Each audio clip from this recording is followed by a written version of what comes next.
F1 world का सबसे महंगा मोटर स्पोर्ट इवेंट है और दुनिया भर में लोग दीवाने हैं इसके। यही F1 2011 में भारत में भी आता है, बोध इंटरनेशनल सर्किट पर। इस रेस ट्रैक को बनाने में 2000 करोड़ से भी ज्यादा लगे थे।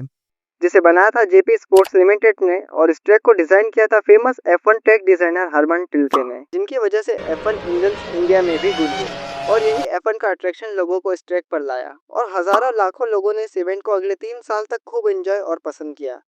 लेकिन फिर यूपी गवर्नमेंट को ये ग्लोबल इवेंट कुछ रास नहीं आया और उन्होंने इसे डिक्लेयर कर दिया एंटरटेनमेंट। और जब कोई इवेंट एंटरटेनमेंट की कैटेगरी में आता है तो उस पर लगता है इंडिया में बहुत सारा टैक्स। अब F1 का पूरा मैनेजमेंट चेंज हो गया। रेस से पहले F1 टीम्स का सारा कार्गो दिल्ली एयरपोर्ट पर ही अटका रहता। रेस कार्स, टायर्स, सारा सामान कस्टम डिपार्टमेंट का ही वेट करता रहता, जिससे F1 का रेवेन्यू ब्रेकडाउन हुआ और F1 को बहुत सारा नुकसान।